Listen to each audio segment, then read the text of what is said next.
Assadoula vivait dans une région fertile de Mésopotamie. Il habitait avec sa mère dans une petite maison, toute simple. Une petite maison qu'il aimait bien, c'était son grand-père qui l'avait construite, de ses mains, pierre par pierre, à flanc de coteau, au milieu des vignes.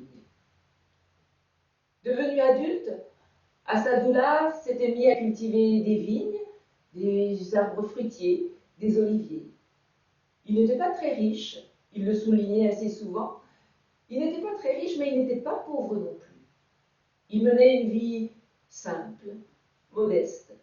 Une vie simple, mais une vie heureuse. Aux heures les plus chaudes de l'été, il avait pris pour habitude d'aller s'étendre sous l'énorme figuier que son grand-père avait planté juste en contrebas de la maison. Et c'est là, un jour, en faisant la sieste, qu'il a fait ce drôle de rêve. C'était étrange, il marchait sur un chemin. Mais c'était bizarre parce que ses pieds ne touchaient pas le sol. Autour de lui, le paysage défilait et lui, il flottait. Et le chemin s'arrêtait tout net, au pied d'une montagne. Toujours en marchant flottant, il est arrivé au sommet de cette montagne. Et il a aperçu de l'autre côté, dans la vallée, une ville. Dans l'instant d'après, il était au cœur de cette ville, appuyé sur le parapet d'un pont. Et en se penchant, il voyait là, sous le pont, un mendiant qui creusait la berge de la rivière en riant. Apparaissait alors un coffre.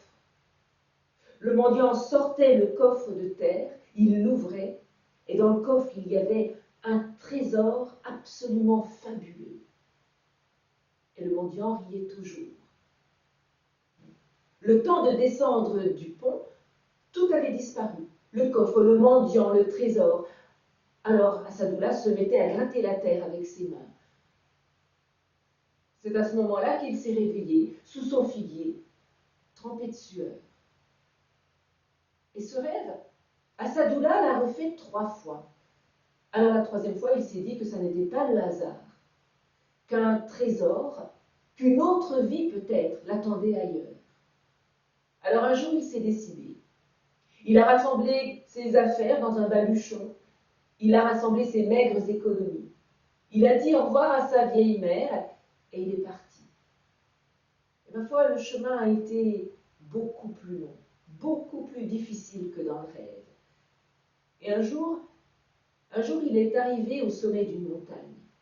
Il était complètement perdu, complètement décontenancé. Il ne savait plus où aller, quoi faire, à 2 doigts de faire demi-tour.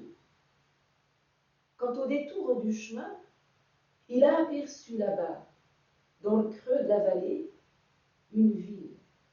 Une ville qui ressemblait étrangement à la ville qu'il avait vue dans son rêve.